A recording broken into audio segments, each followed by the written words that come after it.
Welcome back, everyone. Now we're going to dive, no pun intended, into bouncing ball problems.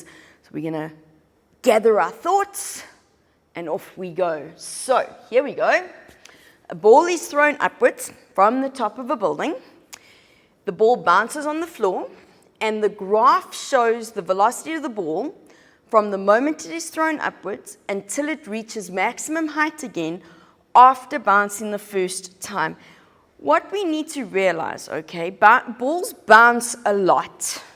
A ball doesn't just bounce once and then stops. We don't need to consider all the bounces to know whether you understand the science or not.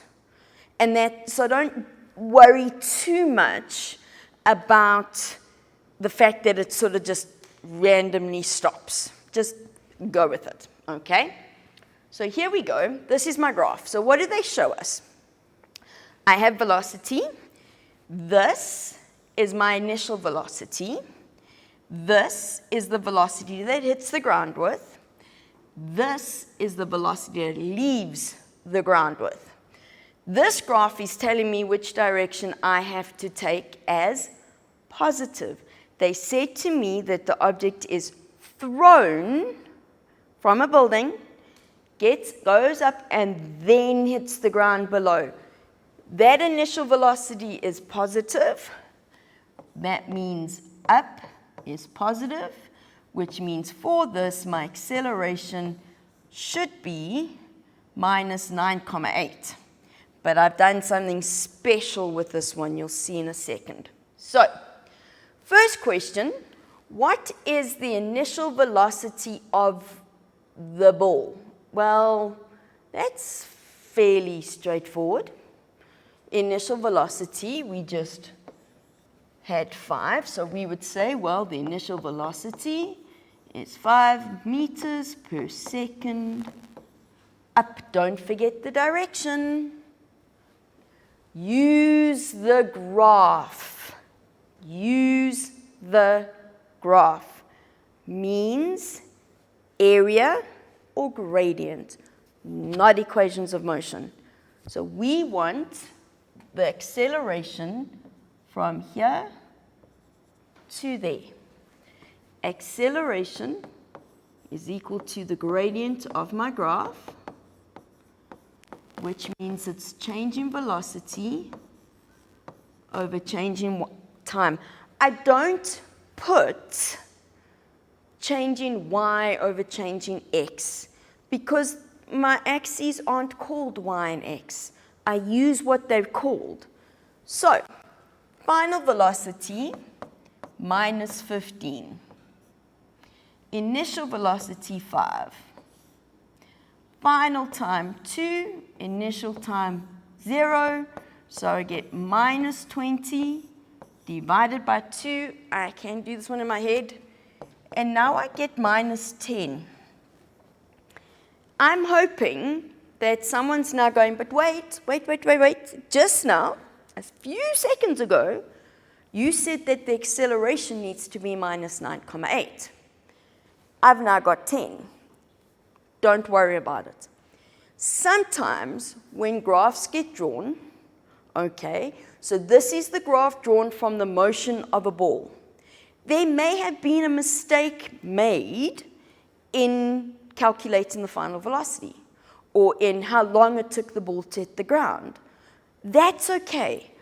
But what we do need to take into account is that now, if I need to use this acceleration, I must use 10, okay?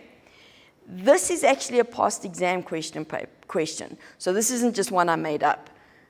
They used this in an exam. What were they testing? Could you use information from the graph, even though we know we should have got 9,8? If I'd done this question and I'd gotten 7 or 12, I'd go, there's a problem. But 10, close enough, okay? We also used to use 10 just because it made the calculations easier. But now we want to be more accurate, which is why we use the 9,8. So don't stress too much about it. it should ring alarm bells, but then just go back and check. We haven't done anything wrong, so we're going to use it as it is. We good? Okay. Now they say use the graph to calculate the height of the building. Remember, my object went up and then came down. I want delta y. Delta y is the displacement. They're saying to me, use the graph. That means I need to use the area under the graph, and I'm looking at the whole motion when it hits the ground. So I need this little area, and I need that area. Okay, so this little block, and that little block. We good? So here we go. So I want delta y, which is going to be the area under my graph. So I have one triangle, and I'm drawing my, no, let's just draw that properly for you so that you can read it. Here we go, so it's a half base times height, because we've got a triangle, plus a half base times height. I'm just indicating the 1 and the 2 because I've got two different. The first one, now we've got to think carefully again, because I need to know this time. That's the time it takes to get to the top of its motion. By 1 second, it's back to 5. So it's gone up, it left at 5. At 1 second, it's come back to 5.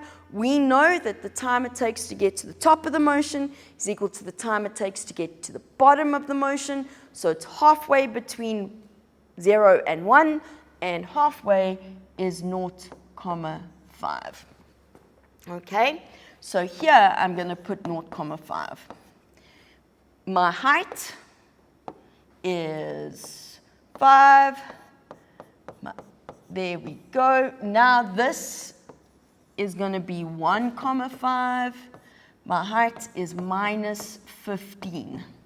Okay, so we need our calculators, and we're going to go a half times 0.5 times 5, and this is going to end up being minus a half times 1.5 times 15, and I get minus 10, which is what I expected, but the question was, what is the height of the building? Therefore, my height is 10 meters. It's not particularly high. I calculate the time it'll take the ball to reach the maximum height after the first bounce. They want to know what that time is. Now they've said to me, calculate. I don't need to use the graph. Okay, so I can go, well, time to get the maximum height, VF, equals VI plus A delta T. Remember, up was my positive, so maximum height is 0. That's 10. But now what? They said to us, well, we worked out that acceleration due to gravity was minus 10. I have to use that. Okay, that becomes minus 10 equal to minus 10 delta t. So delta t is 1 second, but they don't want to know, best value then would be 3 seconds.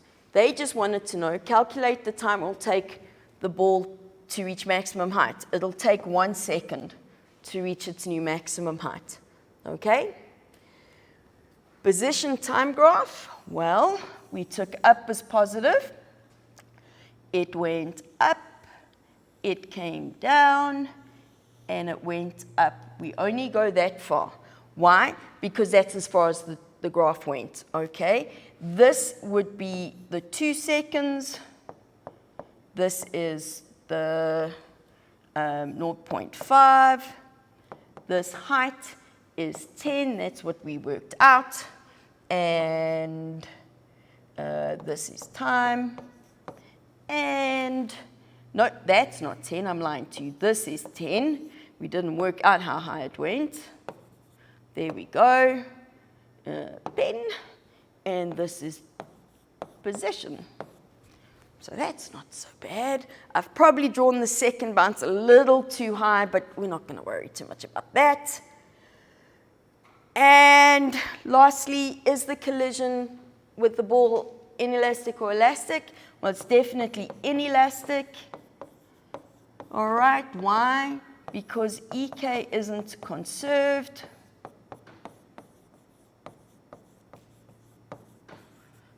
Velocity changes during the bounce.